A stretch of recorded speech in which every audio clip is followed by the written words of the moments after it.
we had started playing around with roles, and specifically the admin role, and how we can control the navigation of the user based on roles. Also, could be also used for displaying certain piece of content depending on their role. So for instance, if you're in a student role, you can see your assignments, your scores, but you can't view a quiz before it's made available to you. Whereas the faculty can control the life cycle of a quiz. They can edit it. They can create new ones. So each role is using both are using the same application, but they're given different use cases available depending on their role.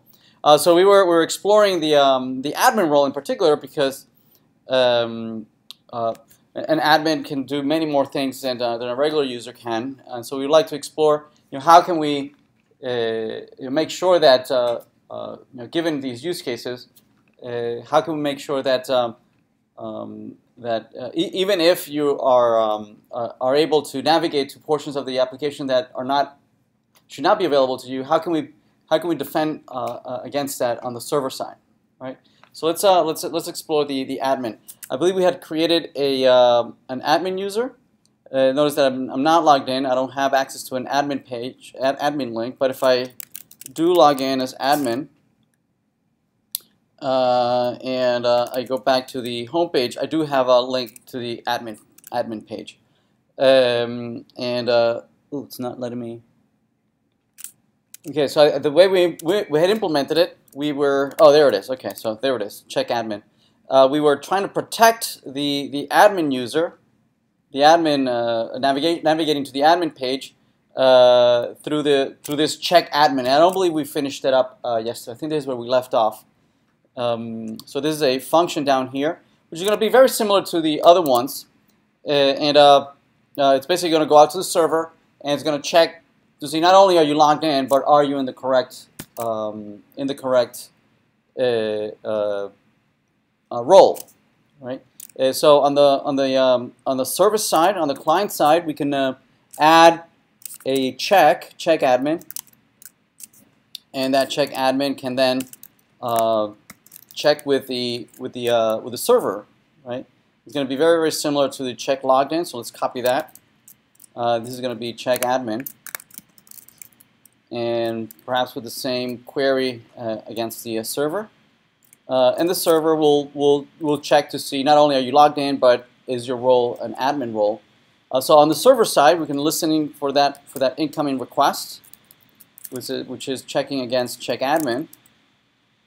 Check admin here. And yes, I believe I am. Yes, I am. Yeah, thanks. Okay. So we'll create we're gonna grab some of this, grab the same exact logic, right? Is it authenticated? And we'll just rename it as check admin. So it's gonna do the same thing as check logged in, but in addition to check to see if it's authenticated, what we would like to be able to check is also, right, whether the user that is currently logged in, right, if it is authenticated, right, and once we accept that it's authenticated, is the user, do they have in their roles, do they contain index of, they check to see if the admin role is in their roles array, right?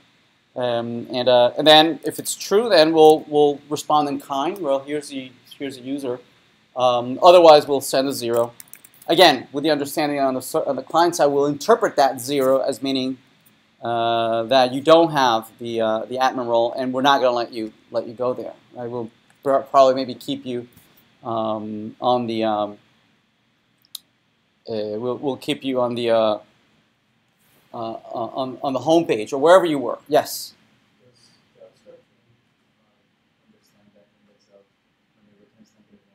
Oh, I'm sorry. Yes. If this is if it's greater than -1, thank you.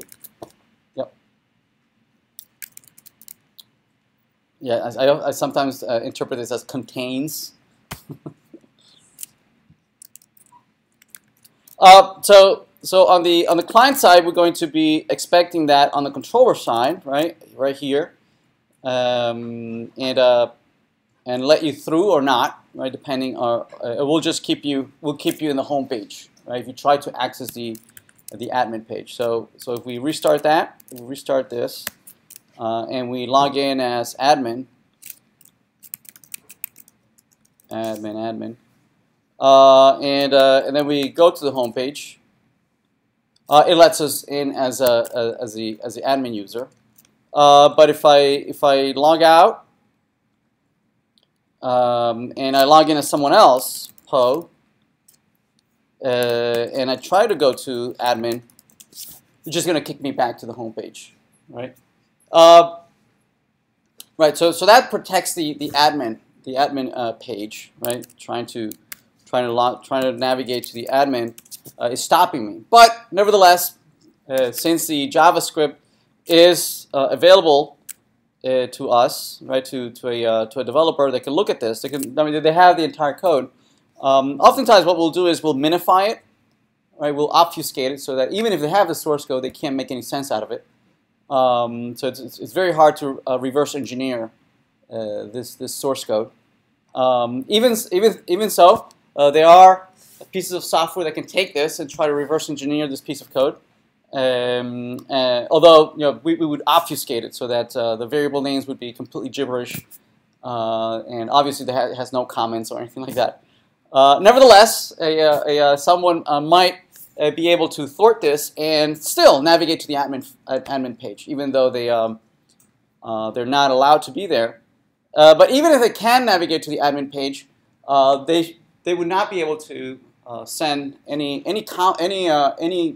request to the server, any commands to the server that is not tagged with their identity. Right? Remember, they have logged in somehow, or they have some cookie that will be passed on in the request. So the server can always check to see, is this cookie who they say they are, and are they allowed to do that?